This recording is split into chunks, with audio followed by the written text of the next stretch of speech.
Muy buenas noches, queridos hermanos. La paz del Señor esté con ustedes. Les habla el hermano Nelson Almazar. Y bueno, vamos a continuar el estudio de el arrebatamiento en esta segunda parte. Y para esto quiero dar la bienvenida al pastor Ismael Cajal. Muy buenas noches, pastor Ismael Cajal, y saludos hasta Buenos Aires, Argentina.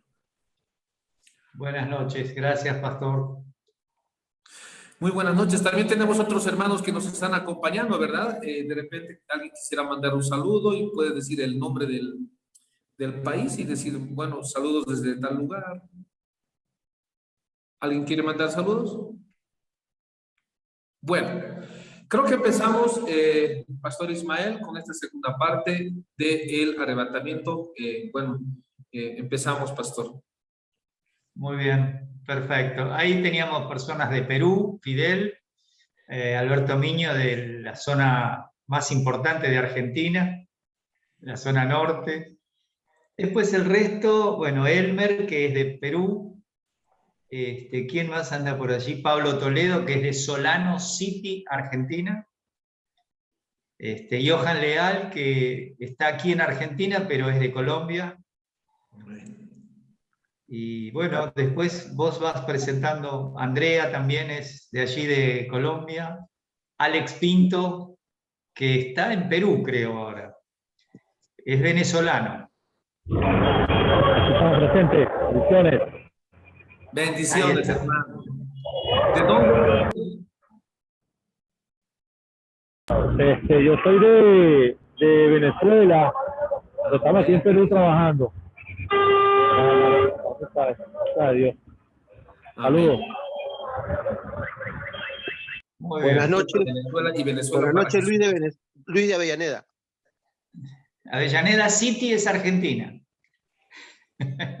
pero es de Perú. Amén. Así es. Bueno, creo que ya empezamos porque es muy importante, estaba pero muy importante donde habíamos dejado el estudio del arrebatamiento. Bueno, Pastor Ismael, lo escuchamos. Muy bien. Bueno, como cada semana, yo voy a tratar de empezar proponiéndoles que hagan preguntas, por supuesto. A ver si ya voy a compartir la pantalla con ustedes.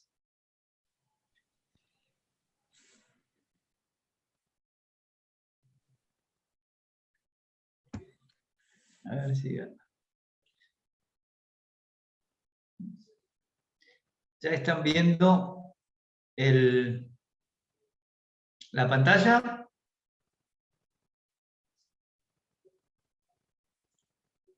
Muy bien. Sí, bueno, bienvenidos a todos. Me interesa que no se olviden de esto. Si hay preguntas, me las pueden pasar a mi WhatsApp o directamente se las pasan al Pastor Nelson y allí ellos van a organizar las preguntas para la reunión siguiente, si no se han animado a compartir ese domingo. Luego tienen un email que me pueden contactar si necesitan alguna pregunta o algo que no está resuelto. Ese Gmail es una G minúscula, por supuesto. Y bueno, realmente queremos que hagan preguntas, porque esto es un esfuerzo importante desde Bolivia que hace el Pastor Nelson con el equipo, y la idea es que aprendamos. Poner a alguien a hablar y que diga lo que piensa y quedarnos con las preguntas no nos sirve. Necesitamos, ya que son caros los libros, aprovechar a aquellos que tienen libros y que nos pueden dar respuestas de diferentes autores. Así que ese es el objetivo. De la semana pasada quedó alguna pregunta. Estuvimos viendo muy puntualmente el tema de arrebatamiento y por supuesto es un tema que genera preguntas. Así que si tienen preguntas, háganlas. Esta es la idea, ¿no? Hoy vamos a ver un sustantivo que aparece en la Biblia, que es el sustantivo día, y necesitamos saber cómo se usa, cómo el Espíritu Santo lo utiliza en la Biblia, para después saber qué es el día de Cristo y qué es el día del Señor. Anoten si tienen preguntas, levanten la mano. Bueno, lo que vamos a hacer es ver este término gemera, y lo vamos a ver utilizando el hebreo de Swanson, la concordancia Strong, un personaje que se llama Kittel, que es un diccionario de teología del Nuevo Testamento, y un léxico de griego-inglés de Lounnida, que esos son los que nos van a ayudar. Hay otros materiales que suelo utilizar, como Arndt y Gingrich, que son los escritos griegos que se han recopilado tanto de los primeros siglos como de temas extrabíblicos anteriores a Cristo, con el uso de las palabras, y posteriores. Entonces, tratamos de ver por qué usó el Espíritu Santo este término. Y entonces, cuando entendemos cómo lo usa en la Biblia el Espíritu Santo, es más fácil discutir un tema con cualquier hermano que tiene una postura hermenéutica inconsistente con la Escritura, pero la única forma que el Espíritu Santo pueda iluminar su cerebro, su mente, es a través de su propia palabra. No hay otra forma. No es que va a bajar un ángel con la información y le va a decir, porque oraste pidiendo que te explique, ahora te lo explico. Eso pasó con Daniel, eso pasó con Juan, pero no pasa con nosotros, porque ya está toda la Biblia completa. La única tarea nuestra es estudiar. Entonces, el término día se va a utilizar como un periodo de luz natural, tal cual lo usaríamos nosotros. Salió el sol, ya es de día. Fíjense en Génesis 1:5, llamó Dios a la luz día, y a las tinieblas llamó noche, y fue la tarde y la mañana un día. Pero fíjense que ahí, primero que nada, hace énfasis en la luz natural. En Proverbios 4:18, mas la senda de los justos es como la luz de la aurora, que va en aumento hasta que el día es perfecto. Está contrastado con el camino del impío, porque el impío hace tantas maldades que de repente tropieza sin darse cuenta en sus propias maldades. Pero el que es justo, y bajo el tema de Proverbios, el justo es el judío piadoso, no la iglesia. Acá no hay un creyente diciendo esto. Este es el pueblo judío bajo la ley mosaica. ¿Está bien? Porque a veces, como Proverbios es un libro poético, pensamos que es para la iglesia. No. Primero hay que interpretarlo bajo la condición que la persona escribe, que es bajo la ley. Y luego ver si coincide con la palabra de Dios. ¿Está bien? En el contraste de Proverbios, no se cumple en el Nuevo Testamento, porque Pablo, que era justo, que caminaba correctamente, dice, hambre, frío, persecuciones, desnudeces, cárceles, azotes.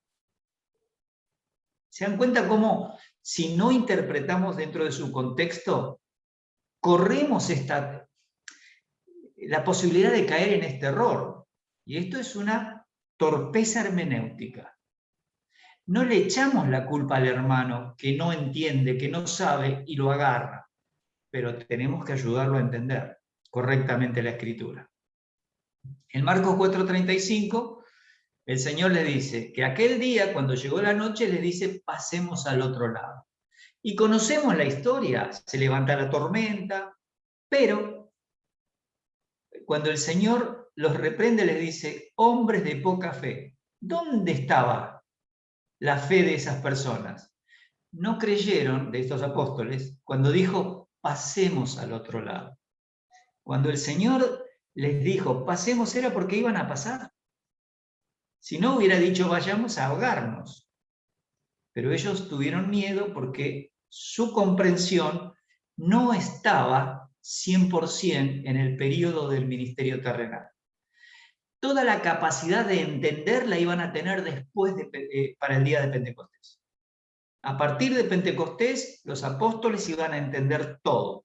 Iban a tener toda la información por la obra del Espíritu Santo para recordar lo que Cristo había dicho, para aprender cristología, cosa que nunca habían estudiado, y todos los eventos futuros, la doctrina para la iglesia iba a venir después de Pentecostés.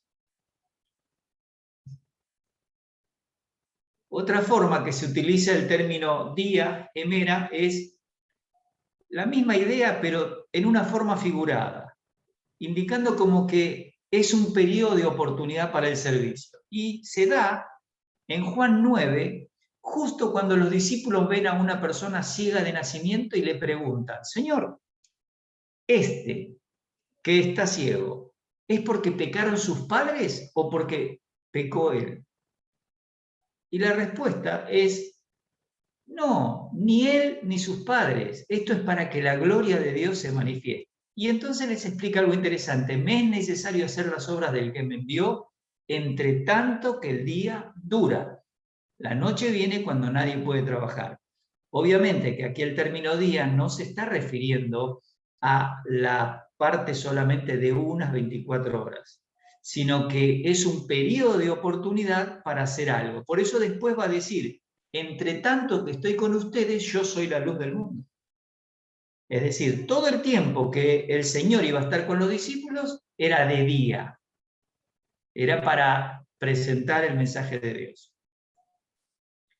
En Romanos 13:13, el apóstol, después de explicar toda la doctrina del 1 al 8, después de explicar las dispensaciones 9, 10 y 11, empieza a hablar de los deberes para la vida cristiana. Capítulo 12 y 13 está enfocándose en la forma de caminar que tiene el creyente. Y entonces dice, andemos como de día, honestamente. No en glotonerías y borracheras, no en lujurias y lascivias, no en contiendas y envidias.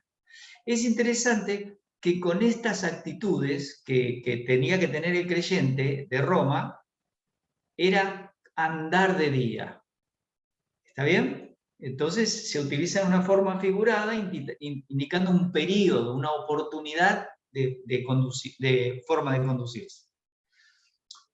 También se suele utilizar en la Biblia cuando se alterna la luz y la noche, la luz y las tinieblas. Y eso es lo que vimos en Génesis 1:5, cuando dice al final, y fue la tarde y la mañana un día. Ahí sería un periodo de 24 horas donde se alterna la luz con las tinieblas. En Marcos 1:13 se habla del Señor Jesucristo que estuvo en el desierto 40 días, 40 periodos alternando noche y día. Y fue probado por Satanás. Yo siempre explico esta palabra peirazo, probado, porque el Señor no podía ser tentado por el mal, porque Dios no puede ser tentado ni Él tienta a nadie. Entonces siempre hay que usar esa expresión cuando se habla del Señor Jesucristo. Probado. Y si bien es cierto que Satanás trata de que cuando se genera una prueba donde Dios nos quiere aprobar, Él quiere que salga lo malo de nosotros para apropiarnos de la tentación y ahí sí caer en pecado. Pero el Señor era imposible que cayera en pecado, porque era Dios. Y por eso también es bueno recordarles que no está bien traducir, cuando se habla de la persona de Cristo, la palabra tentación. Y no está bien en Hebreos cuando dice que fue tentado en todo, pero sin pecado. Tentado no quiere decir que tenía una naturaleza pecaminosa para caer. Tentado debe ser puesto como probado. ¿Está bien? En cuarto lugar, hay un periodo de duración indefinido que se marca por algunas características. Y aquí sí nos vamos a dedicar un poco de tiempo porque esta es la llave para después entender frases como día de Cristo, el día de la ira del Señor, o el día del Señor, o el día de Yahvé, o aquel día. Son periodos indefinidos. Por ejemplo, puede estar marcado por angustia y dolor. Ahora, Dios va a hablar ahora una profecía en Isaías que Dios les está avisando al reino del norte, el Israel de las 10 tribus, que se habían aliado con los sirios. Entonces, le va a decir que eso va a ser un tiempo de angustia y dolor, pero que al final Dios va a bendecir al pueblo. Eso lo pueden leer en Isaías 17, en los versículos 4, 7, 9, y aquí yo les coloco el 11. El día que las plantes, las harás crecer. No, esto no puede ser. ¿Cómo? El día que las plantes, las harás crecer. Sí, porque va a venir un tiempo donde Dios va a bendecir a su pueblo, de tal manera que van a plantar y no va a venir nadie a atacarlos, y nadie se va a llevar el fruto, y nadie va a dominarlos como lo estaban haciendo en ese momento los de Asiria. Y harás que su simiente brote de mañana, pero la cosecha será arrebatada en el día de la angustia. Esto es porque hay un periodo de juicio y va a haber un dolor desesperado. Es decir, cada vez que veamos profecías, hay dos cosas que se van mechando, entremezclando. El juicio de Dios sobre su pueblo. El juicio de Dios también sobre los gentiles, pero esa es la parte de juicio. Y la bendición. Van a poder ser bendecidos, pero siempre se mezcla. A veces el profeta habla lo que él piensa, Jeremías sobre todo. Y a veces es Dios solo que está hablando y hace una pregunta retórica y la vuelve a contestar solamente el Señor. Por eso es tan importante prestar atención al contexto y tratar de percibir quién está hablando. Cuando vean Jeremías, está Dios diciendo una frase y Jeremías mete la suya. Y pasa constantemente eso. Por eso se hace difícil estudiar los libros proféticos. También la característica puede ser que es un tiempo de infortunio, que va a ser un tiempo de quebrantamiento, de angustia y de calamidad. Y esto es algo que Dios usó cuando disciplinó a Israel, cuando Nabucodonosor atacó, pero no tanto a la nación, porque ya lo había hecho antes, sino solamente a Judá y Benjamín.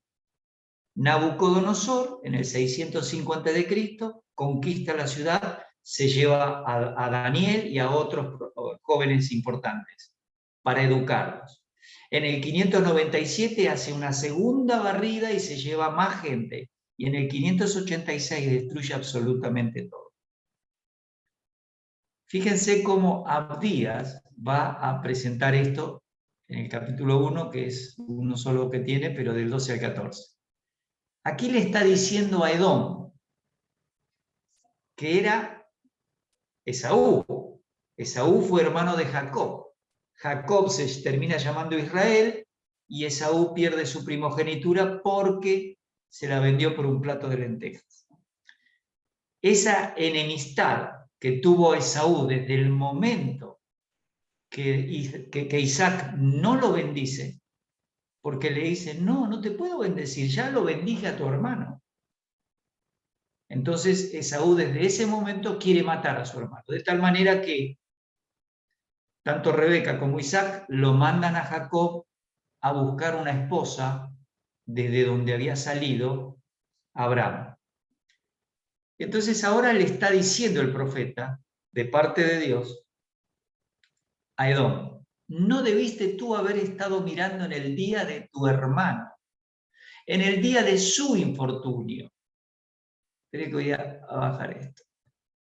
No debiste haberte alegrado de los hijos de Judá en el día en que se perdieron, ni debiste haberte jactado en el día de la angustia. Fíjense, día de su infortunio, día en que se perdieron, día de la angustia.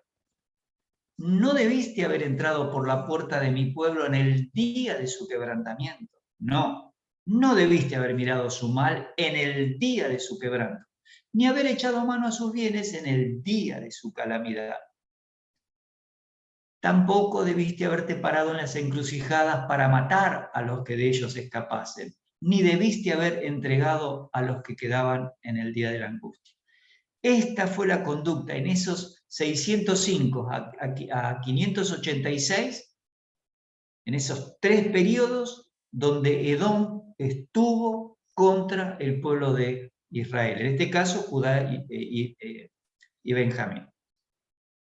van entendiendo que esto es un periodo de tiempo, porque no duró un día, el sitio duró muchos días, y cuando ellos se escapaban por algún lugar, los edomitas los atrapaban y los entregaban, o los mataban, y luego entraban en la ciudad por donde podían y se llevaban lo que había.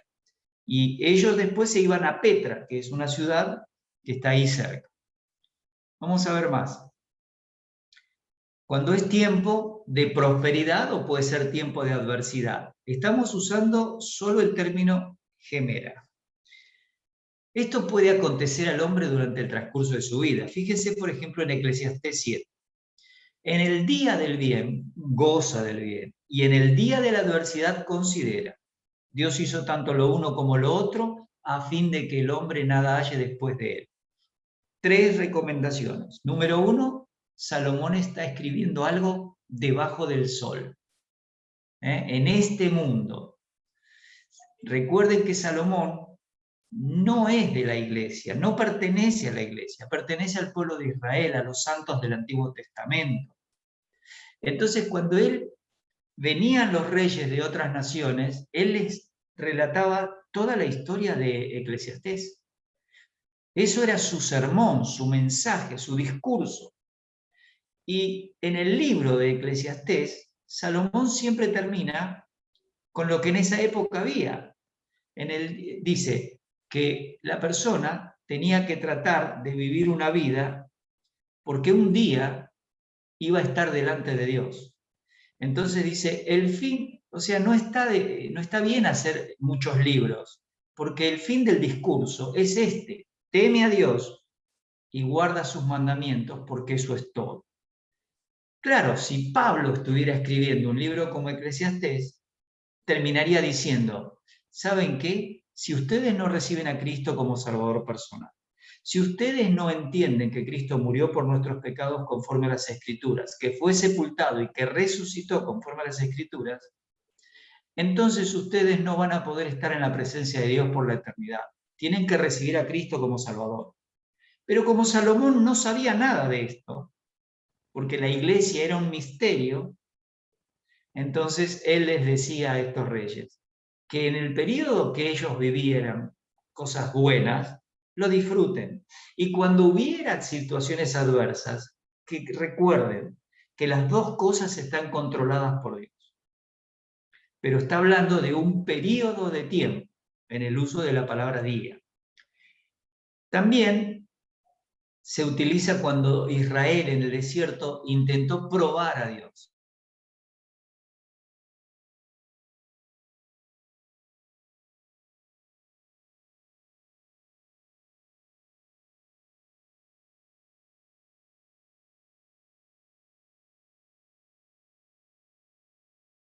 Indefinido, porque no eran solo 24 horas. El pueblo en el desierto se quejaba todo el tiempo, murmuraban, pedían carne, pedían pan, pedían agua, todo el tiempo. Y cuando van a 1 Corintios 10 dice que la roca que los seguía era Cristo. Pero que así como ellos codiciaban, nosotros no tenemos que imitarlos. Todo esto es como para que ustedes vayan viendo el uso de la palabra día, pero les explico el contexto, porque si no interpretamos el contexto, el versículo no significa nada para nosotros. Seguimos. También puede ser un periodo de tiempo que indique salvación. Por ejemplo, Dios se compromete a salvar al Mesías de Israel, a quien Dios lo colocaría en un tiempo de sufrimiento y luego lo sostendría para que llegue a heredar las naciones. Y eso no lo van a ver rápidamente en Isaías 49, si no ven el contexto. Fíjense que dice, así dijo Jehová, en tiempo aceptable te oí, y en el día de salvación te ayudé. Y te guardaré y te daré por pacto al pueblo para que restaures la tierra, para que heredes asoladas heredades. Ven que esto es un periodo muy largo, porque el Señor en la cruz dice, Dios mío, ¿por qué me has desamparado? Sin embargo, Isaías 49 dice que no era que lo había desamparado a él, sino que el pecado que había hecho una separación es lo que el Señor estaba hablando. En Cristología, cuando uno mira el hecho que solo nos relata Lucas que había una transpiración como gruesas gotas de sangre, hidratidosis le dicen algunos, o hematidosis, pero el tema es por qué el Señor estaba en ese lugar y había dicho, no mi voluntad sino la tuya. ¿Por qué había dicho, pasa de mí esta copa? No es porque él no sabía que iba a morir, porque si ustedes leen Lucas 14, dice que puso su rostro como un pedernal para ir a morir a Jerusalén. Y le avisó a los discípulos que iba a morir. Entonces, ¿por qué el Señor va a orar de esa manera? Porque iba a suceder algo que jamás vamos a entender. Iba a haber una separación en la Trinidad por culpa de cargar el pecado de nosotros. Nosotros no alcanzamos a entender estas cosas, porque nosotros nacemos pecadores. Y el pecado es parte de nuestra vida, el mal pensamiento, las malas palabras, las malas actitudes, el renegar de las cosas de Dios cuando no nos gustan algunas cosas que nos suceden. Pero eso no pasaba en la vida de Cristo. No tenía un padre humano, por lo tanto no había naturaleza pecaminosa. Y estos temas de la cristología requieren análisis dentro de la teología sistemática. Y aquí es el padre, diríamos, ¿no? Quien dice, en tiempo aceptable te oigo. Y te voy a guardar y te voy a dar por pacto para que restaures. O sea que el reino milenial es futuro, porque nunca pasó esto todavía. Y por eso es una discusión con el pactismo, ¿no? Con los protestantes en su mayoría y con las iglesias reformadas. No entender lo que dice el texto. Y esto es muy importante para nosotros. Viendo solamente una palabra, guía. Avísenme cuando tengamos los primeros 20 minutos. También se usa cuando hay mal o adversidad, que puede ser para el creyente, en la época de la iglesia. Fíjense, por ejemplo, Efesios 6:3. Después de decir que no tenemos lucha contra sangre y carne, sino contra principados, contra potestades, contra gobernadores de las tinieblas, huestes de maldad en las regiones celestes, dice, por tanto, tomad toda la armadura de Dios para que podáis resistir en el día malo y habiendo acabado todo, estar firmes. El día malo es el período de adversidad que puede venir en la vida del creyente. Efesios 6 no está hablando a judíos ni a gentiles, está hablando a la iglesia. Y este texto lo tenemos que tener presente. Primera Pedro dice que a veces, si es necesario, por un poco de tiempo, tengamos que pasar diversas pruebas, para que sometida a prueba la fe que tenemos nosotros, que es mucho más preciosa que el oro, dice, y que el cual es perecedero, esta fe que yo mantengo confiando en Dios, cuando viene un día de adversidad, va a ser encontrada en una corona de alabanza, gloria y honra cuando Jesucristo sea manifestado. Primera Pedro es una carta dirigida a los creyentes en sufrimiento, en persecución, pero con la seguridad de que Dios está siempre presente, con que ellos van a ser recompensados por pasar por la prueba. Muy importante. Y esto es un periodo de tiempo, a pesar de que se usa el término día. También con respecto a salvación. Y este tema Pablo lo explica porque esto era un misterio, aún en el tiempo que el Señor está con los discípulos. Porque hasta el capítulo 12, que es desechado el Señor Jesucristo y se designa como objetivo matarlo, de parte de los líderes, no se habla del misterio que va a ser la iglesia. Pero Pablo está explicando aquí una parte de ese ministerio. Fíjense cómo lo expresé. Y utiliza el mismo término que vimos hace rato en Isaías 49. En tiempo aceptable te he oído, y en día de salvación te he socorrido. Fíjense que él no está usando los mismos tiempos que vimos antes. Está hablando hacia atrás, como algo que ya pasó. He aquí ahora el tiempo aceptable, he aquí ahora el día de salvación. Este uso de una frase bíblica, acomodándola a la dispensación de la gracia, no tiene nada que ver con que la iglesia reemplaza a Israel. Él está hablando de que este es un ministerio que él tenía que hacer en esta dispensación. Y que con este mensaje, hoy es el día de salvación, él estaba presentando el mensaje de la muerte, sepultura y resurrección de Cristo. Cosa que no está en Isaías 49. Pero esto es una licencia que solo puede tomar el Espíritu Santo a través de los apóstoles y dejarlas escritas. Nosotros no tenemos esa licencia, porque no somos apóstoles, porque no tenemos la forma en que el Espíritu Santo controlaba sus vidas.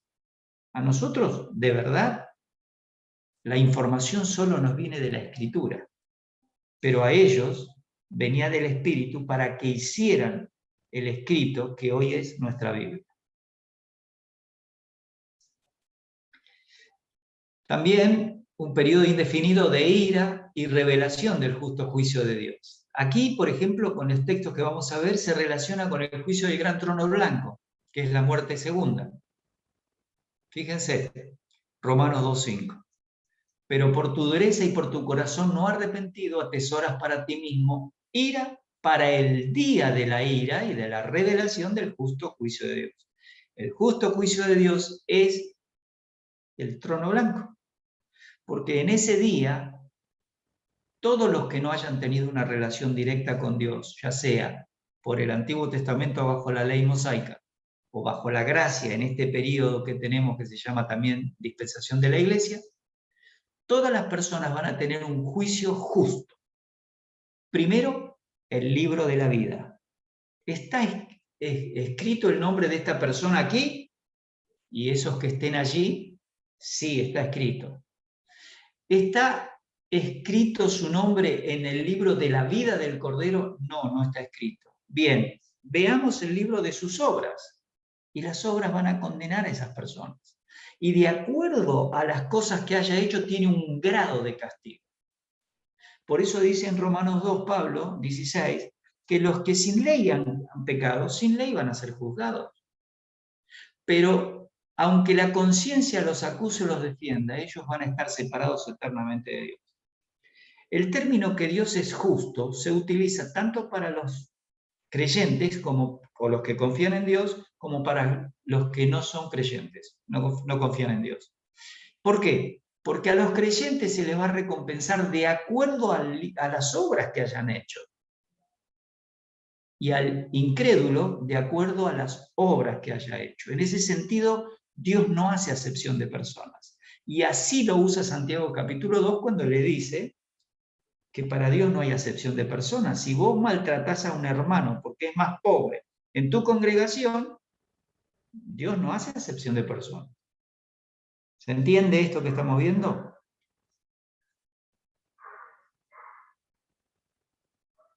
También cuando hay un tiempo señalado. Por ejemplo, el momento en que los creyentes estén eternamente en la presencia de Dios se llama el día. Por ejemplo, miren Efesios 4:30. No contristéis al Espíritu Santo de Dios con el cual fuisteis sellados para el día de la redención. El día de la redención del creyente. Si lo miro desde el momento que recibí a Cristo, ese es mi día. Pero si miro el día que esté en la presencia de Dios para la eternidad, eso también es el día de la redención.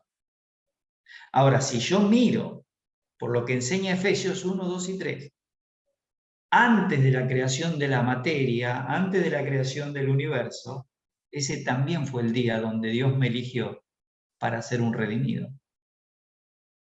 Así que es un tema interesante para estudiar. En Eclesiastés 8, volviendo hacia el Antiguo Testamento, bajo la ley, el tiempo señalado es el momento en que Dios designa que un ser humano tiene que morir. Y él dice, no hay hombre que tenga potestad sobre el espíritu propio para retener su espíritu, ni potestad sobre el día de la muerte.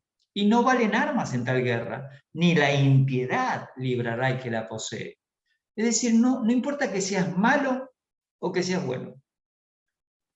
bajo el sol, acuérdense, Eclesiastés, Salomón escribe bajo el sol, aunque está bajo la ley mosaica. Nadie puede salvarse de aquel día que Dios determina que vas a morir. Puede ser que te salves de que te atropelle un vehículo, un tren, que te caiga una piedra en la cabeza y te mueras de un edificio. Eso es porque no es tu día. Pero el día que Dios designa el final de tu vida, como creyente, no hay forma de salvar. Tenemos el caso de Ezequías, que Dios le dice a Isaías, anda a decirle a Ezequías que se prepare, que acomode las cosas, porque va a morir. Ezequías se da vuelta, llora, le dice, Señor, yo anduve bien delante tuyo, hice las cosas, cuidé del pueblo. Y Dios le dice a Isaías, cuando él se está cruzando el patio del palacio, dice, volvé y decirle que va a vivir 15 años más. Vuelve Isaías y le dice. Y él, un poco dudando, le dice a Ezequías, pero ¿qué prueba tengo de que esto va a ser así? Entonces le dice Isaías, el reloj del sol, cuando el sol va pasando sobre la esfera, ¿aumenta la sombra o disminuye? Y aumenta, dice. Bueno, vas a ver que va a retroceder 15 grados. Y fue así. Pero en ese tiempo, Ezequías tuvo un hijo que se llamaba Manasés, que empezó a gobernar de muy chico y gobernó 52 años. Todo lo que su padre había hecho a favor del culto a Jehová, a Yahvé, él hizo todo lo contrario. Entregó a sus hijos pequeños a Moloc, los quemaban, puso las imágenes del zodíaco en el templo, se prostituyó la gente, el templo pasó a ser un lugar de cultos para muchísimos dioses. Y eso es un caso donde Dios permitió que no muera. A pesar de que era el día, le permitió que no muera. Pero esta es una regla normal debajo del sol. ¿Está bien? ¿Paramos aquí un poquito?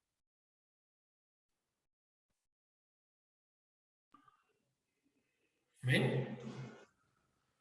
Bueno, ¿hay alguna pregunta, queridos hermanos? ¿Aporte?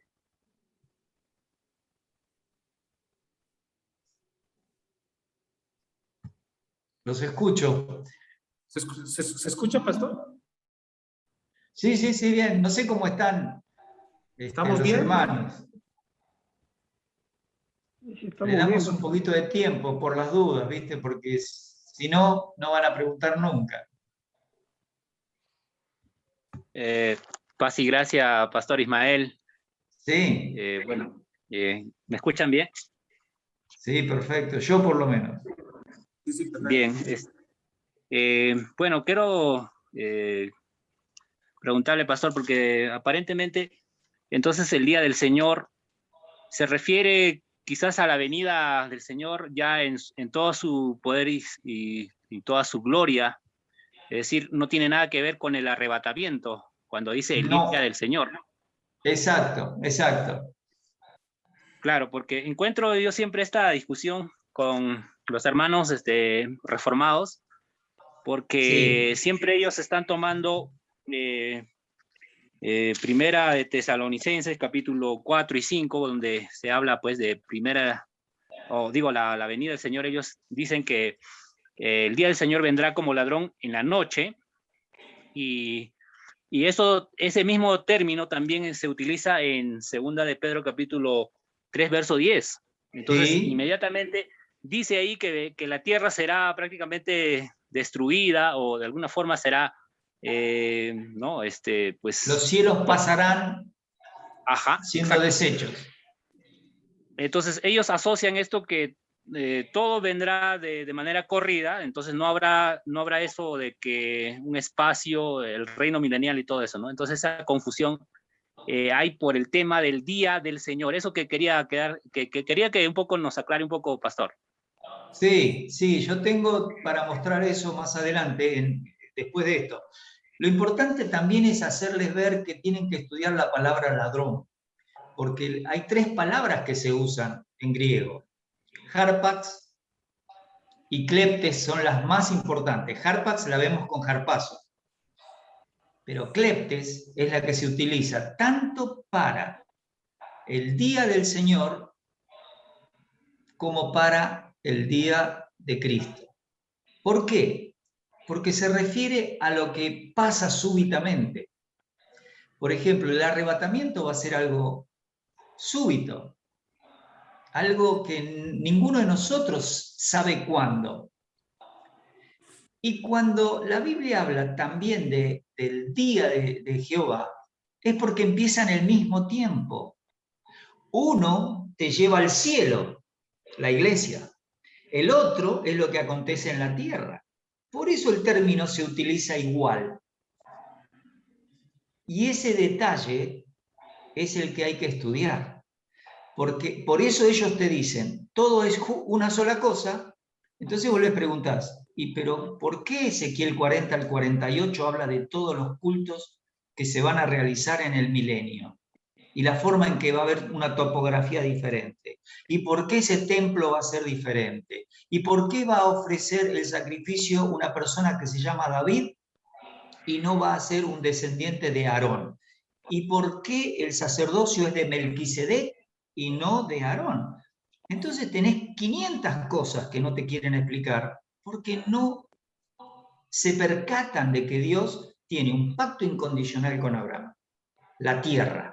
Solamente hay que leer el capítulo 15 cuando Dios pasa en medio de las piezas divididas y dice, esta tierra es para vos desde el río de Egipto hasta el Éufrates.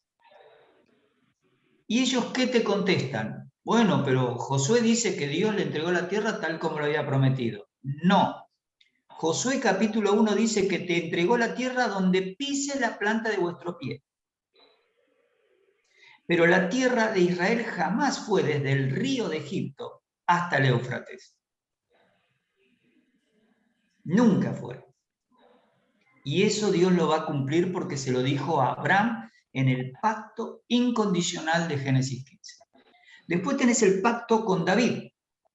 Dios va a cumplir que una persona descendiente de David va a estar en el trono. Y cuando el ángel se le aparece a María, le dice, él va a estar en el trono. Ahora, ¿está el Cristo en el trono de Israel, gobernando a su pueblo? No. Está sentado a la diestra del trono del Padre. O sea que él no tiene el reino. Por eso ellos, como los adventistas, inventan la idea de que está en un reino espiritual. ¿Y de dónde sacás eso? Porque a mí me dice que va a ser de tal lado a tal lado, que el templo donde él va a estar reinando y gobernando desde una Jerusalén celestial, tiene una cantidad de kilómetros que Israel no tuvo jamás. El templo estaba sobre el monte y este templo de Ezequiel no está sobre un monte, está en una zona llana. Además, Ezequiel 48 te presenta cómo van a estar en franjas las tribus. 7 al norte, 5 al sur. Entonces, hay tantas cosas en la Escritura que ellos no estudian, que uno a veces piensa, si es un nuevo sistema tipo nicolaíta, que quiere presionar a lo que el creyente crea lo que ellos quieren decir, o si realmente es solo por ignorancia, por seguir una escuela que nunca han investigado si está bien o está mal. Pero la verdad es que no puedo juzgarlos por lo que ellos eligen, pero puedo juzgar lo que enseñan con la Escritura. Y entonces es la Escritura la que habla. ¿Se entiende? Bien, bien, pastor. Entonces, simplemente tendríamos que guiarnos de repente por la hermenéutica misma, ¿no? Que es, por ejemplo, en el capítulo 4 de Primera de Tesalonicenses, claramente habla de un rapto, en donde Sí. la iglesia, bueno, seremos arrebatados y posteriormente viene ya lo que es el día del Señor como ladrón en la noche. Eso es Exacto. ponerlo en orden. Y por eso te vuelvo a explicar. Cuando vos ves Apocalipsis 3:3, el Señor le está diciendo a la gente de Sardis, le dice, tenés pocas personas que andan con vestiduras blancas que van a andar conmigo, pero escúchame, acá hay una cantidad de cosas que están para morir. Y por favor, le dice al pastor, ponete las pilas, diríamos nosotros, ¿no? Porque voy a venir como ladrón. Y eso es el término cleptes. Simplemente quiere decir voy a venir sin que te des cuenta. Cuando se trata del día del Señor, ¿no? Ese sería el día de Cristo, el de Apocalipsis 3:3. Pero cuando se trata del día del Señor, dice Mateo 24:13, que 24:13, 25, dice, si el padre de familia supiera a qué hora viene el cleptes, velaría para que no le robe. Por eso, como los 2 días empiezan simultáneamente, pero son en diferentes espacios, el día de Cristo arranca en las nubes y sigue por la eternidad, el día del Señor arranca en la tierra con la tribulación. Por eso dice, ese día no los va a sorprender a ustedes, porque ustedes están esperando ese día, pero el mundo no está esperando ese día. Y ese día les va a caer como un ladrón en la noche y no va a suceder que aparezca el anticristo hasta que empiece ese proceso, el día del Señor. Después lo vamos a ver más detenidamente, pero con esto quiero que vayan teniendo una idea global. ¿Está bien? ¿Alguna otra pregunta, queridos pastores? Buenas noches, yo quisiera hacer una consulta con respecto a lo que había comentado, una aclaración si se puede hacer. Se traza un paralelo entre el día del Señor y el día de Cristo, que comienza en el mismo momento. Uno se desarrolla en la tierra, que sería el día del Señor por los 7 años, que es la tribulación, y otro comienza en el arrebatamiento y se desarrolla, podríamos decir así, en el cielo, que se va a desarrollar en el cielo, pero llevando su paralelo en el cielo, mientras que aquí en la tierra se va a producir la tribulación, que son esos 7 años.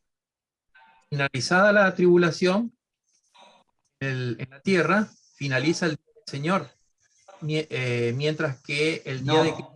No, Alberto, no finaliza. La tribulación es el preludio, es el tiempo de ira y de juicio. Sí. Y luego sigue el milenio, y luego sigue la eternidad. Eso se llama el día del Señor. Es todo lo que empieza desde el momento del arrebatamiento en el cielo, es para toda la eternidad. Y en la tierra también llega hasta la eternidad.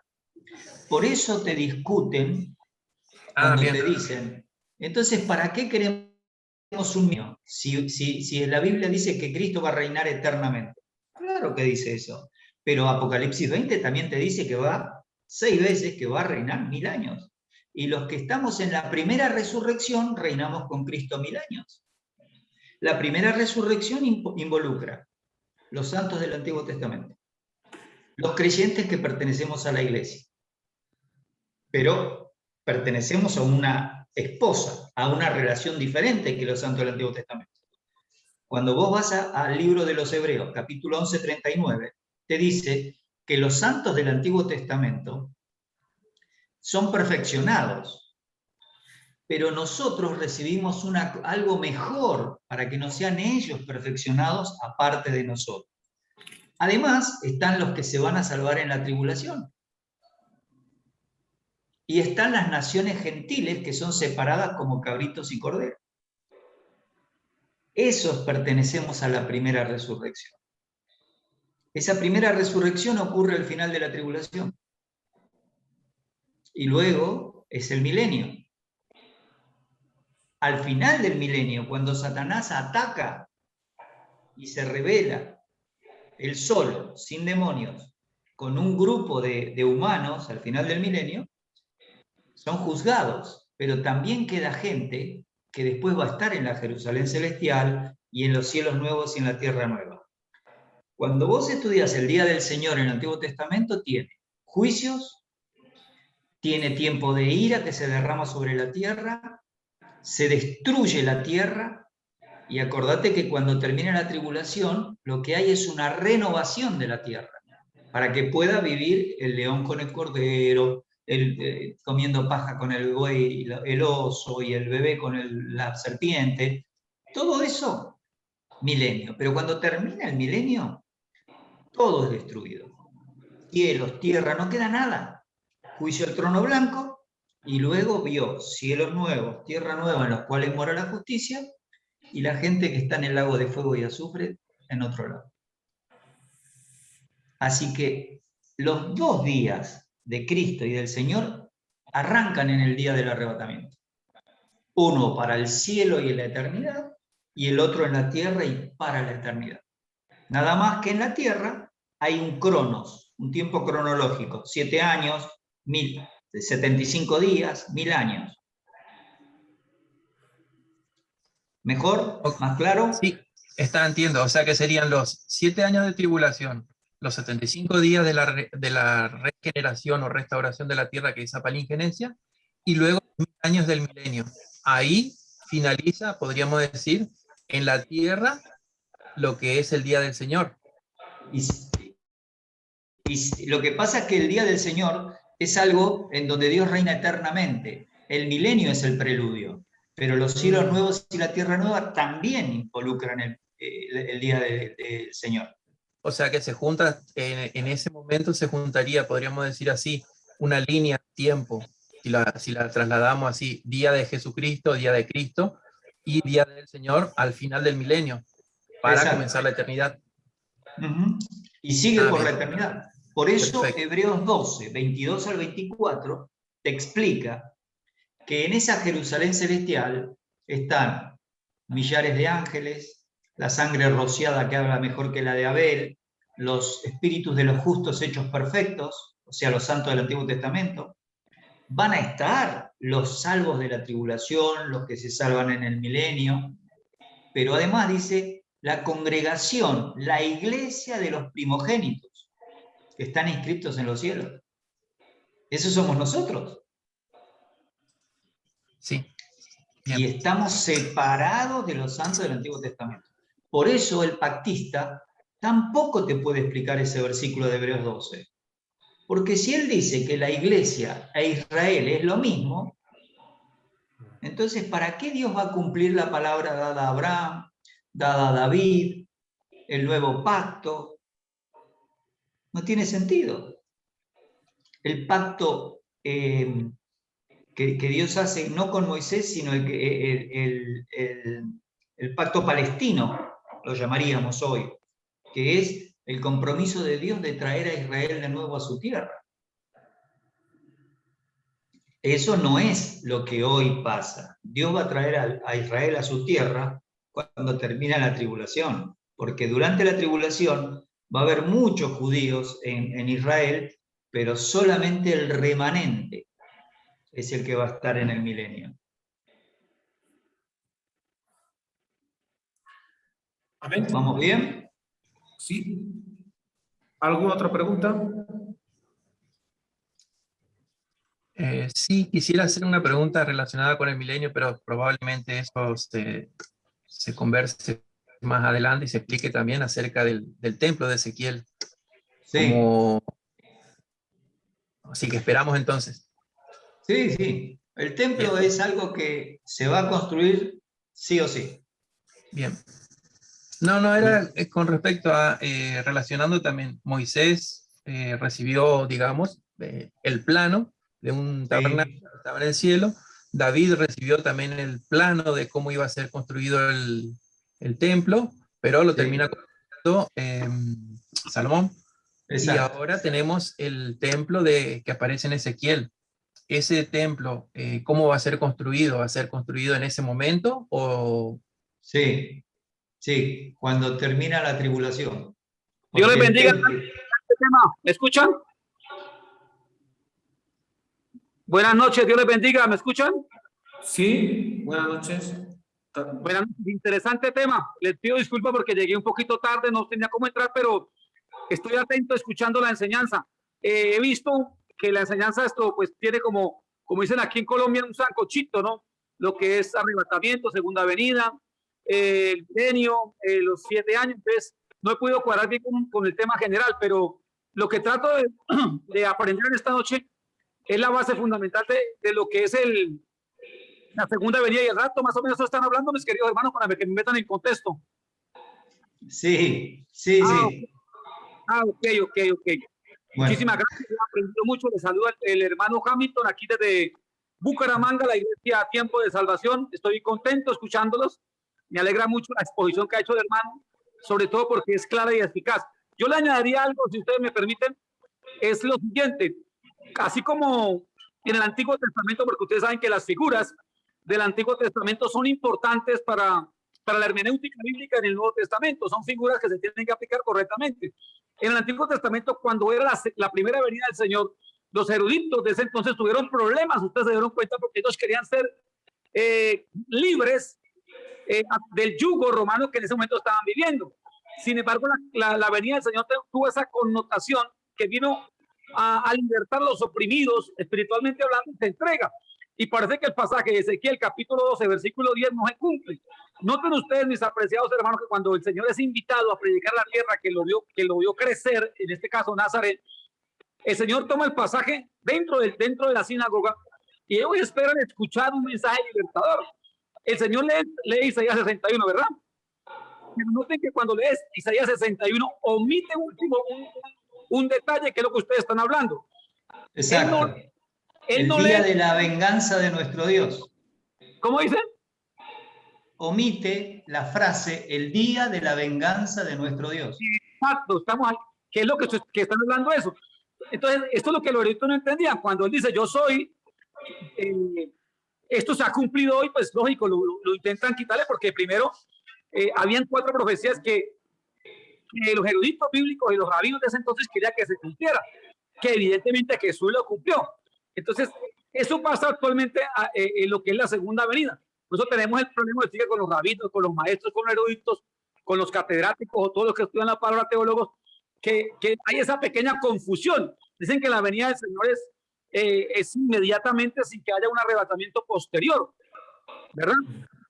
Y yo veo una diferencia, si usted me permite, una diferencia, pero lo diré más adelante porque quiero seguir mejor aprendiendo. No es propósito de sino aprender la diferencia que ustedes han hecho en cuanto a lo que es el arrebatamiento y lo que es la segunda venida, ¿verdad, hermano? Sí, estamos en eso. Lo que estamos estudiando es la forma que se usa en la Biblia la palabra, el sustantivo día. Ok. Porque si no entendemos cómo la Biblia usa el término día para después hablar del día del Señor y del día de Cristo, que son 2 cosas diferentes. Pero por eso estamos ahora estudiando esto. A la lección anterior fue el término arrebatamiento. Siga. Bien. Bueno, seguimos, Nelson. Sí, continuamos, queridos hermanos. Si hay alguna pregunta, continuamos. Bueno, Pastor Ismael, continuamos. En sexto lugar, el término gemera se utiliza cuando hay un día que es muy notorio, muy remarcable, que tiene que ver con derrota en una batalla o un evento especial. Y en el Salmo 137, el salmista, después que llevado, cuando Nabucodonosor sitió a Jerusalén, allí en Babilonia, le dicen los de la tierra de Babilonia, por favor, cantanos unos cánticos de Jerusalén. Y el escritor dice, no, dice, ¿cómo voy a cantar en tierra de extraños el cántico que pertenece al Señor y a Jerusalén? Que se pegue mi lengua a su paladar, que mi diestra pierda su destreza si yo no me acuerdo de honrar a Jerusalén. Y entonces dice, oh Jehová, recuerda contra los hijos de Edom el día de Jerusalén. Fíjense que él está recordando lo que vimos hace ratito en el libro de Abdías, 12 al 14.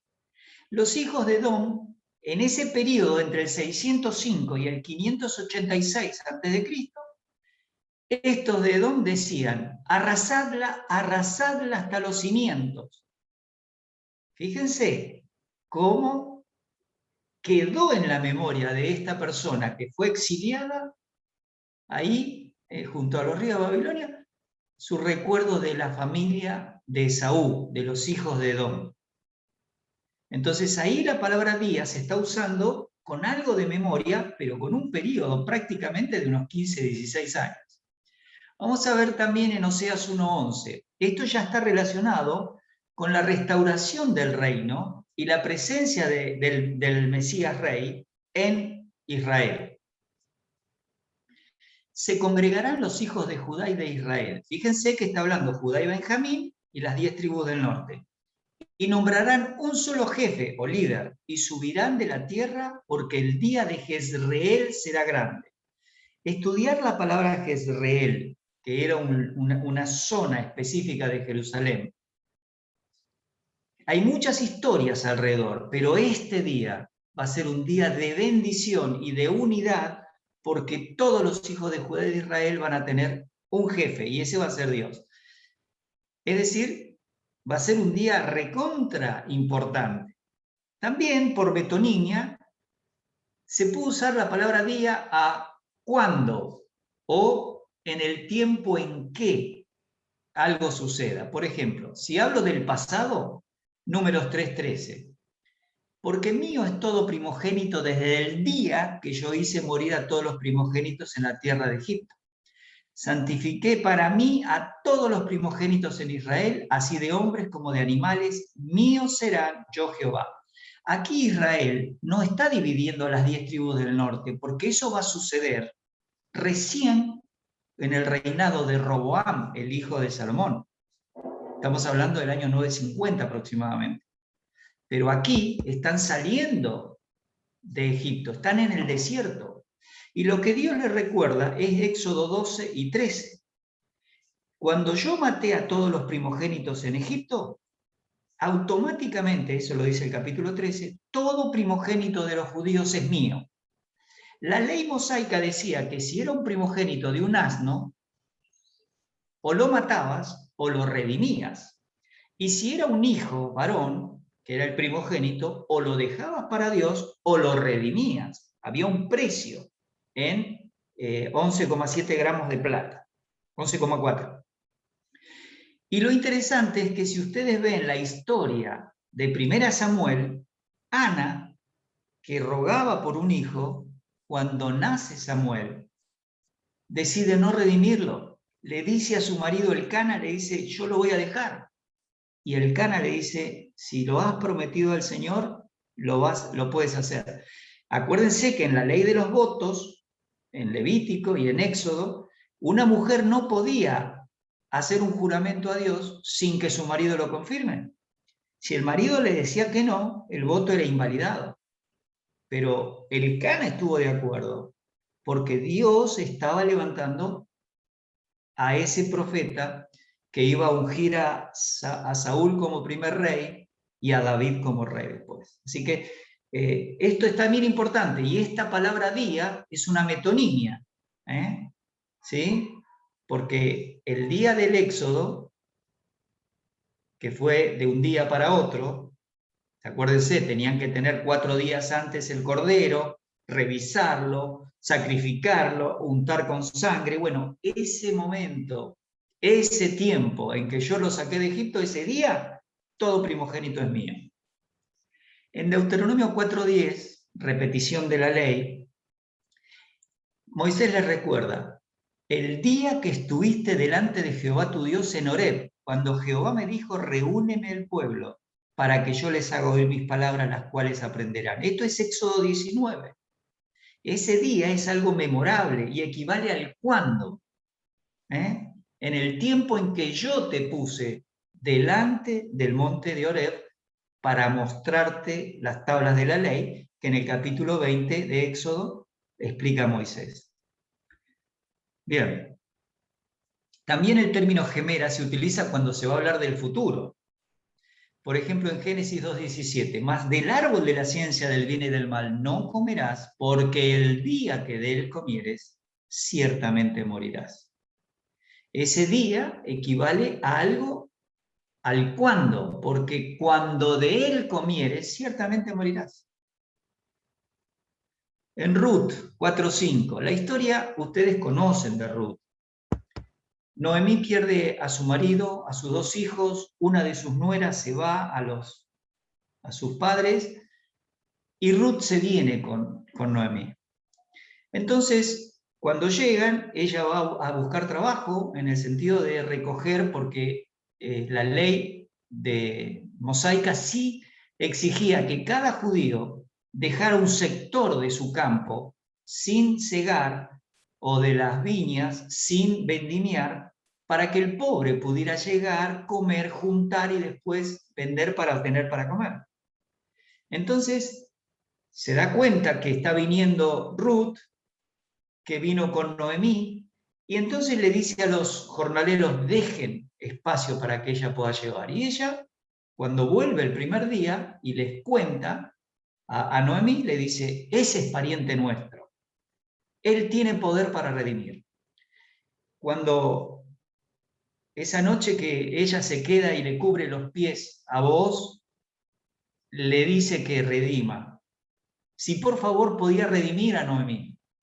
Y él le dice, lo voy a hacer, pero te digo algo, hay otra persona que tiene más derecho que yo. Entonces, cuando le dice a Ruth que lo va a hacer, se va y se junta al otro día con ese pariente. El pariente le dice, yo voy a redimir. Y entonces le da esta frase, el mismo día que compres las tierras de mano de Noemí, debes tomar también a Ruth la Moabita, mujer del difunto, para que restaures el nombre del muerto. Esto era la ley del levirato. La ley del levirato, que por primera vez la tenemos allí, antes que se dé la ley, la vemos con los hijos de Judá. ¿Ustedes se acuerdan que tuvo 3 hijos en el libro de Génesis? Onán fue el tercer hijo. Onán se llegaba a la esposa y no dejaba que tuviera un hijo. ¿Por qué? Porque ese hijo iba a ser dueño de la mitad por la ley del primogénito, la ley de la primogenitura, que estaban vigentes aún antes que tuviera la ley mosaica. Entonces, esa era la ley del levirato. La tomás por mujer, el primer hijo va a ser heredero de esa tierra. ¿Qué quiere decir? Que compraba la tierra de mano de Noemí, este pariente, y después se la daba al hijo que iba a tener con esa mujer, con Ruth. O sea que él perdía. Y él dice, no puedo redimir porque voy a perder. Y ahí es cuando vos toma el zapato, redime, y de ahí viene el padre de David y David.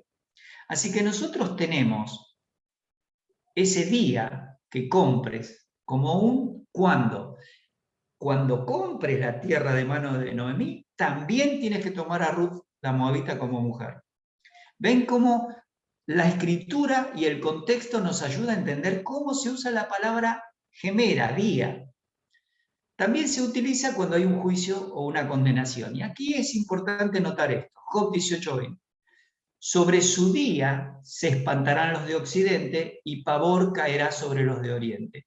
Se refiere a los tiempos tanto de la muerte como de los juicios que van a tener los seres humanos. Job está escrito antes de la ley mosaica y ya está hablando de ciertos temas que después podemos saber, como cuando va al capítulo 19 y dice, yo sé que mi Redentor vive y que un día me voy a levantar y lo voy a ver. Un tiempo de vida, Lucas 1:5, o los años.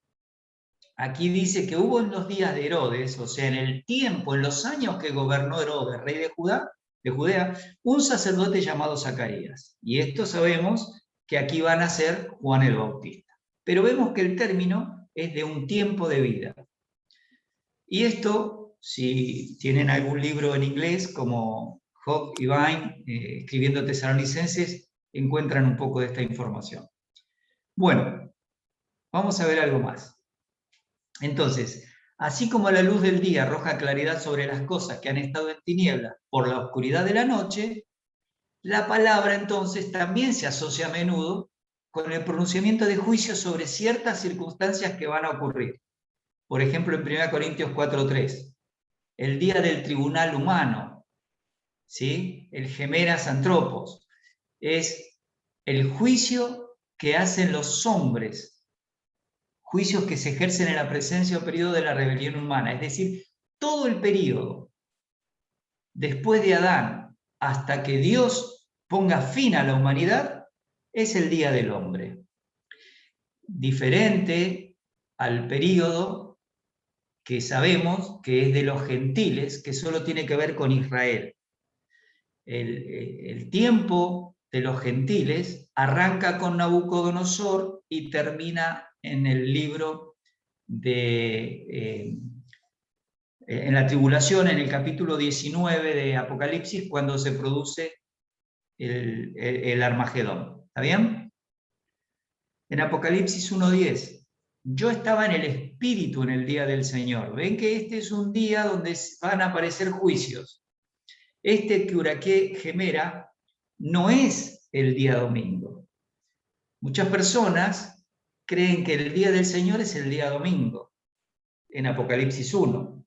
Eso no sucedió hasta el año 325 después de Cristo, cuando Constantino se une con un grupo de cristianos y el día del Dios Sol pasa a ser el día domingo, el día del Señor. Ahí recién, o sea, después que Juan escribió en el año prácticamente 98, 95, casi 250 años después aparece esta idea de que el domingo es el día del Señor. Lo que dice Juan es, después de haber visto toda la visión y de ir escribiendo, dice, yo estaba en el Espíritu en el día del Señor, el día que empiezan los juicios de la tribulación. ¿Se entiende? No podemos decir que es el día domingo porque no existe esa forma en la Biblia para determinar al domingo. No existía. La Biblia solo habla del domingo como el primer día de la semana. Nunca el día del Señor. Ups, seguimos. Sofonías 1:18, vamos a ver. Ni su plata ni su oro podrá librarnos en el día de la ira de Jehová, pues toda la tierra será consumida por el fuego de su celo, porque ciertamente destrucción apresurada hará de todos los habitantes de la tierra.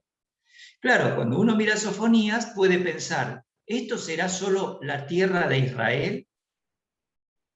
Bueno, cuando uno junta el resto de los pasajes se da cuenta que el día de la ira de Jehová abarca toda la humanidad. En Apocalipsis 3 va a decir que Dios va a derramar su ira sobre el mundo entero. Y en 1 Tesalonicenses 1:10 va a decir que el Señor Jesucristo nos libra de la ira venidera. Así que el término día de la ira de Jehová lo vamos a ver seguido y hay que juntar esos pasajes. Joel 2:11. Jehová dará su orden delante de su ejército, porque muy grande es su campamento, fuerte el que ejecuta su orden. Porque grande es el día de Jehová y muy terrible. ¿Quién podrá soportarlo? Recuerden que el tema de la ira va sobre dos aspectos, judío y gentil, nunca sobre la iglesia. Vamos a estudiar más adelante el término que él nos libra de la ira venidera. Un término parecido al verbo soso, pero que tiene una connotación muy interesante con los 3 amigos de Daniel en el libro de Daniel que fueron sacados del horno. Seguimos. Vamos a resumir entonces el término gemera. Podemos saber que indica el tiempo de luz natural o alternado con la oscuridad, como lo vimos en Génesis 1:5. También cuando indica un día específico, ya sea de bendiciones, como cuando estemos en la presencia de Dios por la eternidad, el día de la redención, o el fin de la vida humana, como lo plantea Eclesiastés 8, que no hay potestad sobre el día del amor. También en forma figurada, indicando un tiempo de oportunidad, tanto para servir, como Jesús lo explica con el ciego en Juan 9, como para la salvación, texto que utiliza Pablo en 2 Corintios 6:2. También y es lo que nosotros tenemos que determinar, es periodo de tiempo indefinido, que tiene ciertas características, como la ira del Señor, o el día de Cristo, o el día del Señor, o en aquel día, etc. Así que estos 4 puntos nos ayudan a ver el uso del término día, gemera. Y también hay 2 expresiones, día de Cristo, que lo tenemos en muchos versículos, pero básicamente Filipenses 1:10, y día del Señor en 1 Tesalonicenses 5:2. Estos textos son los que vamos a estar estudiando, por supuesto, en la próxima lección. Aquí había unas aplicaciones que yo le compartí a mis hermanos. Nosotros podemos agradecer porque tenemos la Biblia. El Espíritu Santo la dejó escrita para que conozcamos la voluntad y los planes de Dios, para los judíos, para los gentiles y para la iglesia. Acuérdense, judíos, gentiles e iglesia. 1 Corintios 10:32, 3 grupos diferentes. Nosotros, no importa si nacimos judíos o gentiles, al recibir a Cristo formamos parte de la iglesia. Y eso es para agradecer. Segundo lugar, tenemos que organizar nuestro tiempo de lectura y estudio de su palabra. Fundamentalmente las cartas dirigidas a la iglesia, porque esas tienen doctrina para la iglesia y vida cristiana. Y esas nos dan un detalle preciso también de la escatología, de los planes de Dios para su iglesia. ¿Se entiende? En tercer lugar, compartir lo que aprendemos con los hermanos, porque esto es una forma de servicio que hacemos al Señor. Y es parte de expresar nuestra gratitud al Señor, porque Él es el que nos deja entender la Escritura. No es que nosotros somos más inteligentes, qué genio, mirá, pudo ir a la facultad. Y eso es la gracia de Dios. Cuando uno mira a los apóstoles, se da cuenta que cada uno venía de un trasfondo, pero Dios los había puesto en ese tiempo y espacio. Los había capacitado con lo que ellos habían aprendido. Pedro, que es visto por los fariseos como alguien del vulgo, Dios le puso a Juan Marcos al lado para escribir 1 Pedro y 2 Pedro. Y lo curioso es que Marcos va a escribir el Evangelio de Marcos, que está contado por Pedro. Y Lucas, un médico que no es gentil, que es judío, mala interpretación de Colosenses 4:10, Lucas, judío, acompaña a Pablo y escribe el Evangelio de Lucas y escribe el libro de los Hechos y probablemente Hebreos. Es decir, Dios nos va a poner en los lugares donde estamos. No importa las capacidades que tenemos. Y nos va a utilizar para ser de bendición a otros hermanos. Y para eso estamos haciendo esto. Para eso el pastor Nelson se toma el tiempo, organiza su equipo, la gente, y dice, bueno, tenemos que enseñar la Escritura. Eso es lo que estamos haciendo. Tiempo de preguntas.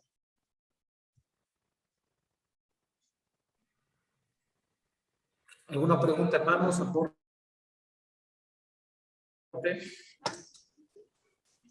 Una pregunta relacionada con la segunda parte del tema del día. Cuando citó Génesis 2:17, cuando dice el día que comieres, está haciendo un futuro, y ahí ese día es un momento puntual, o sea, no hace referencia a un desarrollo o de 24 horas o de una oportunidad o un periodo de tiempo, sino que es en un momento específico. ¿Cuándo? Exacto. Ahí está haciendo referencia, o sea, términos día para un momento en particular, vamos a decir así, un segundo en particular, si lo ponemos así en ese caso, cuando él comió. Cuando Eva se lo dio y él mordió y comió. Hasta ese momento la única culpable era Eva.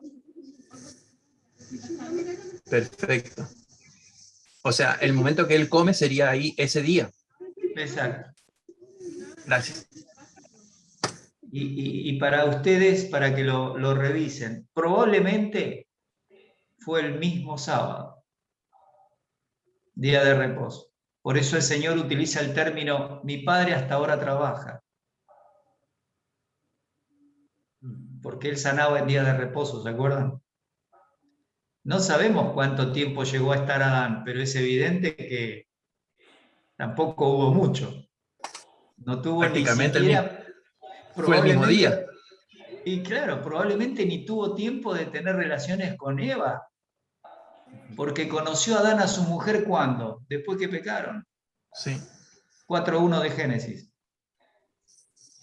Así que lo más probable es que haya sido el mismo día. Es increíble, ¿no? Uno a veces piensa, ¿cuánto tiempo habrán estado Adán y Eva en el huerto? No, a mí me parece que casi nada.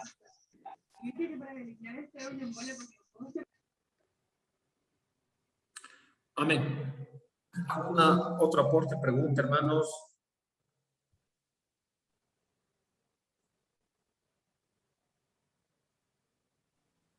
Dios les bendiga. Quisiera hacer una pregunta, si puedo, mis queridos hermanos. Sí, lo escuchamos, hermano. El pasaje de Apocalipsis capítulo 1, versículo 9 y 10, cuando en la revelación en la isla de Pascua que recibe Juan, dice el día del Señor. La iglesia adventista del séptimo día se atribuye que la visión que tiene Juan en la isla de Patmos es el día sábado, y que el Señor cumplió precisamente ese día porque era el día más sublime de toda la creación, de todos los otros días. No. Esto es cierto, yo no lo creo así. ¿Ustedes qué opinan? No, Hamilton, no puede ser así porque usa el término gemera, si no hubiera usado el término Shabbat. Exacto, o sea que el día del Señor, los adventistas están plenamente errados cuando dicen que el día del Señor fue precisamente el sábado, cuando el Señor se le aparece en la visión en la isla de Patmos, ¿verdad que sí? Totalmente. Ni domingo ni sábado. Perfecto. El día del Señor, bueno, ya pregunté, gracias. Amén. ¿Alguna otra pregunta, queridos hermanos? Entonces, pastor, en Apocalipsis 1:9, ¿a qué se refiere cuando se habla del día del Señor? A que el término que utiliza Juan es que Dios le mostró lo que va a pasar en la tribulación, y lo que va a pasar en el milenio, y lo que va a pasar en la eternidad. Por eso yo les decía que el día del Señor arranca en el mismo momento del arrebatamiento. Para el creyente va a las nubes y desde ahí hasta toda la eternidad con el Señor. Para los que quedan en la tierra, judíos y gentiles, acuérdense, ya no está la iglesia en la tierra. Para esa gente, el mundo entero va a tener la ira y el castigo de Dios. Al final de la tribulación viene el milenio, es decir, todo ese periodo es el día del Señor. Entonces, como Juan lo vio, dice, estaba yo en el Espíritu en el día del Señor, porque el Espíritu lo lleva y le empieza a mostrar. Y primero le muestra cosas de la iglesia que estaban en la tierra, en ese momento. Pero después ya lo lleva al cielo y le empieza a mostrar todo lo que va a suceder. Y todo eso que sucede, del capítulo 4 en adelante, por eso le dice, escribe las cosas que has visto aquí en Patmos, y eso es porque por la visión, las cosas que son iglesias, 2 y 3, y las que han de ser después de esta. Es decir, después que termine estas cosas que vas a ver de las 7 iglesias, que primero están en un lugar, Éfeso, pero cuando termina dice lo que el Espíritu escribe a las iglesias. O sea, no solo el pastor y su congregación, todas las iglesias, las 7, tienen que tener toda esa información. Y el día del Señor es todo el periodo que empieza del 4 en adelante. Entonces, ese día, ese gemera, Urión, es precisamente lo que empieza. Por eso yo les decía, recién después de Constantino empieza a llamarse al domingo Día del Señor. Y ahí, como decía el hermano Hamilton, los adventistas creen que fue un sábado. No, muchachos, ahí dice gemera, no dice Shabbat. Pero eso sucede por la lectura del castellano. Porque si leyeran el griego, no dice Shabbat ni domingo. Pero otros teólogos hablan también del octavo día, Pastor Ismael. en el Antiguo Testamento. Dicen que había del octavo día y el octavo día simbolizaría el domingo. Y no, porque el primer día de la semana era el día domingo. He encontrado algunos versículos del octavo día. Estaba viendo también esa parte, pastor. Yo lo que te puedo decir es que si vos buscas obviamente en los libros extra bíblicos, vas a encontrar bastantes cosas. Pero nosotros tenemos solamente 7 días en la semana, y eso no es nuestro, eso lo tenían los judíos ya en el Antiguo Testamento. El séptimo día era día de reposo y volvía a contarse desde el primero hasta el séptimo. Amén. Bueno, Sí. ¿alguna pregunta, aporte, hermanos, ya para... A mí personalmente me llama mucho la atención que se llame al arrebatamiento rapto. Sí. Porque como abogado que soy, rapto es un delito. Hurto. Entonces, cuando me dicen el rapto, es un tipo delictual, es un tipo del ámbito penal, estoy hablando. Sí, señor, exacto. No estoy muy de acuerdo que se hable de rapto, de repente arrebatamiento y ligarlo Sí. a rapazo. Pero sí, pero eso, Nelson, eso se hizo porque cuando se hace la versión latina del término harpazo, viste que yo te decía antes que harpax también es ladrón, delincuente, ¿sí? Harpax es el término, uno de los términos, y el otro es cleptes, que son los más importantes para nosotros. Después se utiliza otro término para los ladrones que estuvieron junto a la cruz, o cuando el Señor le dice, ustedes salieron contra mí como si fuera contra ladrones. Pero harpax es justamente eso. Y cuando lo pasan al latín, ahí salió rapture, rapto, y de ahí quedó, pero por la versión latina. Pero la verdad es que tiene que ser arrebatamiento, porque dice en el capítulo 8 de Hechos, el Espíritu arrebató a Felipe. Aquí otro término también dice, ¿se puede usar traslado de la iglesia? ¿Cómo? Traslado de la iglesia. O sea, Sí, ahora aquí estamos... sí, también se puede usar, pero el término más bien está relacionado con un agarrar por la fuerza. Arrebatar y raptar no son sinónimos. No, porque rapto viene del latín y arrebato viene del griego. Sí, lo que yo estaba diciendo que rapto no estoy muy de acuerdo, como le decía Pastor, porque no es algo bueno, no tiene un significado bueno. Sí Claro. se debe hablar de arrebatamiento. Raptar un niño. ¿No fue raptado o fue arrebatado? ¿Cómo? ¿Cómo, hermano? Qué pena. Elías, ¿y fue arrebatado o fue raptado? ¿No fue arrebatado o fue raptado? No, tenés que ir a la clase anterior para poder estudiar esos términos, porque ahí lo puse con el hebreo y con el griego.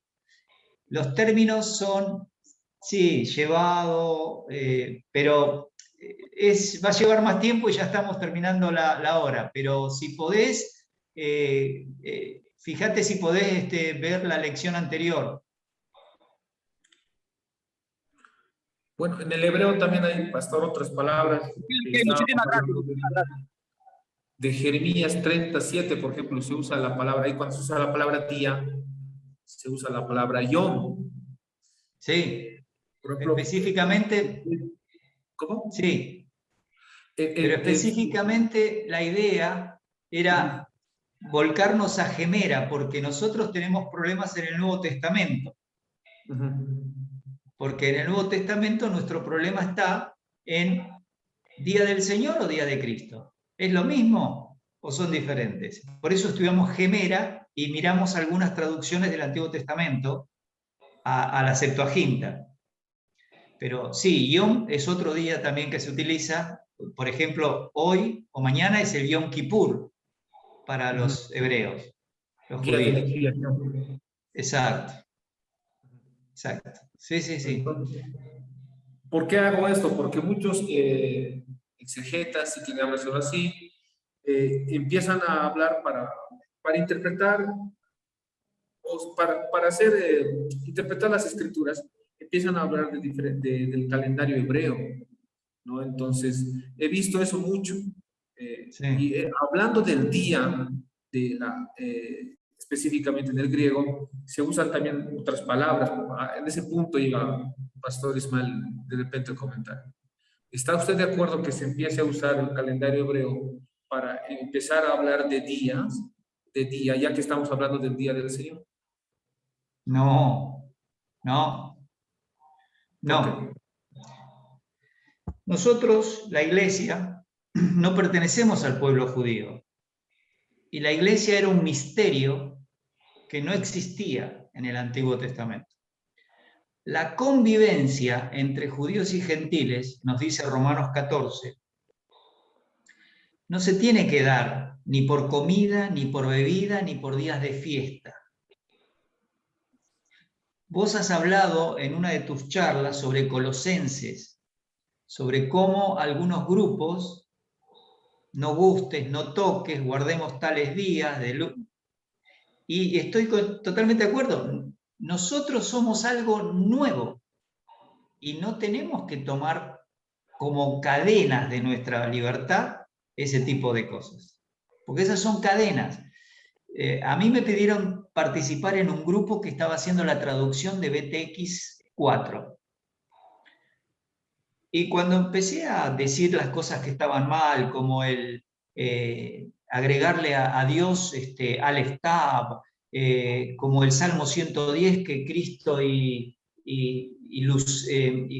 Satanás eran como hermanos, en el libro de Ruth, la gematría, y después ellos te mandan las horas que están en Jerusalén para que vos guardes del sábado a la noche la cena. Todo eso me pareció una barbaridad. ¿Y por qué? Porque eso es judaizar, eso es hacerle creer a la gente que es más espiritual. Nosotros fuimos llamados a libertad. Nosotros no tenemos que atarnos a esas cosas. Además, porque yo no soy judío. Entonces, me da lo mismo si un judío quiere hacer tal o cual cosa, pero si pertenece a la iglesia, la doctrina es del Nuevo Testamento. Bueno, pastor. Sí, ya para ir terminando de repente, para que no nos vayamos con dudas, ¿cuándo han empezado los postreros tiempos entonces? Siempre estuvieron los postreros tiempos. Después del Pentecostés. No, ya en la época de Cristo también estaban los postreros días. La expresión no tiene que ver, fíjate Hebreos 1, en estos postreros tiempos nos ha hablado por el Hijo. O sea que cuando ya el Hijo empezó su ministerio eran los postreros tiempos. A Timoteo le dice, debes saber que en los postreros días habrá esto, pero siempre hubo hombres amadores de sí mismos, de los deleites más que de Dios. Pero él, en el caso de Pablo, está apuntando a la iglesia, pero ¿qué le dice en Hechos 20 a los pastores de Éfeso? De entre vosotros se levantarán hombres perversos que arrastren el rebaño detrás de sí. En ese tiempo que él estaba haciendo el ministerio. Entonces, cuando uno ve todos los términos y los asocia con sus contextos, se da cuenta que la iglesia siempre vivió los postreros días. Claro, porque otros dicen que los postreros tiempos empezaron con el Pentecostés. Otros teólogos dicen. ¿Por qué hago esta referencia? Porque ahora el tiempo profético que estamos viviendo ahora es terminando la semana 69 de Daniel. Ya terminó la semana 69 de Daniel. La semana 69 de Daniel ya terminó con la muerte del Mesías. Este es un periodo de tiempo que no estaba en los planes del Antiguo Testamento. Por eso vamos a estudiar la palabra misterio la semana que viene. Porque la palabra misterio en la Biblia es la que te da la clave. ¿Por qué la iglesia es un misterio? ¿Y por qué es un misterio que no se dio a conocer en otro tiempo a los profetas, como ahora nos es revelado a los profetas de la iglesia y a los apóstoles? Efesios 2 y 3. Hasta que Claro. uno no capta esa dimensión, confunde. La semana 69 terminó con la muerte del Mesías. Entonces estaríamos en la semana 70. No, este es un periodo de tiempo que no estaba revelado. Esto es un paréntesis en el plan de Dios. Por eso Dios hoy no trabaja con los judíos. Entonces Porque el día si del fuera, Señor sería en la semana 70 de Daniel. la semana 70 arranca en el arrebatamiento. Sí. El día del Señor, cuando se refiere, pastor, al día del Señor, se refiere a la gran tribulación, a los 7 años. Sí, Entonces, esos sí. 7 años, ¿qué significa la semana 70 de Daniel? Exacto. Y termina con 75 días antes de empezar el milenio. Armagedón, Satanás atado, 75 días donde se hacen todos esos juicios. Juzgamos a los ángeles y se van al lago de fuego y azufre, al anticristo, que es la bestia en ese caso, y al falso profeta. Los cabritos se van al lago de fuego, de la parte de Israel se separa, ¿sí? Pasan bajo la vara, unos van al infierno, otros van al milenio, se renueva la tierra, o sea que hay una serie de eventos. Por eso se usa el término como un periodo indefinido. Día de Cristo es un periodo indefinido. Arranca con el arrebatamiento y nuestro encuentro en las nubes. Y la iglesia sigue hasta la eternidad con Cristo. Y en la tierra, automáticamente que vino el arrebatamiento, tribulación, 7 años. 75 días para renovar la tierra, hacer los juicios, y milenio. Y luego sigue con la eternidad.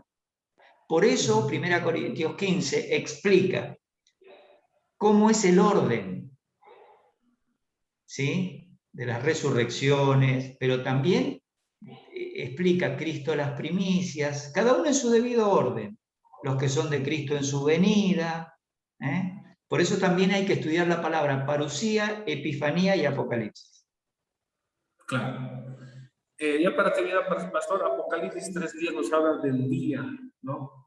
A ver, si alguien me podía ayudar con Apocalipsis 3:10. La iglesia entonces no pasa la gran tribulación. No. Porque Apocalipsis 3:10, hasta yo lo leo, dice, y habla de la hora. Perdón. Sí. Creo que es importante estudiar también la hora, porque dice, por cuanto has guardado la palabra de mi paciencia, yo también te guardaré de la hora de la prueba que ha de venir sobre el mundo entero para probar a los que moran en la tierra. Creo yo que está hablando de la gran tribulación. Exacto. Pero aquí se está usando la palabra hora para referirse al día del Señor. En ese caso, fíjate que hora también se va a utilizar para el periodo de 7 años. Y es una prueba para sacarlo aprobado, no para hacer una prueba y decir, bueno, están todos bien, no. Es tiempo de ira y de juicio, por eso del 6 al 19 de Apocalipsis es, al principio una cosa parece que va a ser buena, pero de repente empieza hambre, pestes, ¿viste? Entonces se va agravando. Bueno, queridos hermanos, ¿algún aporte, pregunta? Yo sé que el tiempo es muy corto y le rogaría a Pastor Ismael continuar con sus estudios, son muy edificantes. Para los pastores en Bolivia. Bueno, ¿alguna pregunta, aporte, hermanos? Los escuchamos. Dios les bendiga. Me agrada lo que usted acaba de preguntar, que si la iglesia pasa la gran tribulación. La iglesia no puede pasar la gran tribulación porque sencillamente estaríamos conociendo el tiempo y los sazones, porque estaríamos diciendo, aún no ha llegado la tribulación, entonces el Señor todavía no viene. Entonces, si nosotros decimos que el Señor, que la iglesia pasa por la gran tribulación, estaríamos conociendo el tiempo en que el Señor viene. ¿Sí me hago entender? Y es imposible. Y el Señor puede ir en cualquier momento. Entonces, ese es mi aporte, porque algunos dicen que creo que el Señor viene en la tribulación, otros dicen que es post-tribulación. Eso estarían conociendo el tiempo, la zona en el cual el Señor, ni nadie sabe el tiempo, el día ni la hora, hermanos. Por eso es como un cleptes en la noche, un ladrón. Amén. Bueno, querido pastor Ismael Cajal, gracias por este tiempo. Bueno, le rogaría por favor el siguiente miércoles continuar sobre el arrebatamiento y seguir hablando de... Es muy importante hablar de este tiempo, ya que se están proliferando falsas doctrinas, cada persona ya está interpretando a su modo la palabra del Señor y eso es muy preocupante y creo que este es un tiempo de volver a las Escrituras. Bueno, Bien. Pastor Ismael, muchas gracias. Te dejo un pedido, Nelson. De los pastores que están relacionados contigo, si quieren organizar un tiempo de preguntas, solo preguntas y debate, armalo, no tengo ningún problema. Sería bueno. Sí, lo que estábamos pensando es después de la disertación, pastor, de usted ya empezar con las preguntas y debates. Esto para que también es muy hermoso, entonces he estado hablando también con diferentes pastores. No se han animado muchos, pero va a haber un tiempo de debate. Sí, decirle que no me peleo, que yo... No. Bueno, queridos hermanos, Dale, bendiciones. Ustedes, nos vemos el siguiente miércoles hablando del arrebatamiento y Dios nos los bendiga. Hasta luego, Pastor Ismael Cajal. Muchísimas gracias, mi querido hermano, por invitarme. Estoy agradecido con Dios. La primera vez que entro a compartir con ustedes. Estoy completamente orgulloso y contento de haber aprendido hoy. He aprendido, he sido muy edificado, hemos enseñado, ahora falta la ofrenda. ¿Ok? Dios les bendiga, gracias, hermano. Ténganme en cuenta, yo. Bueno, hasta luego, hermanos. Bendiciones. Bueno.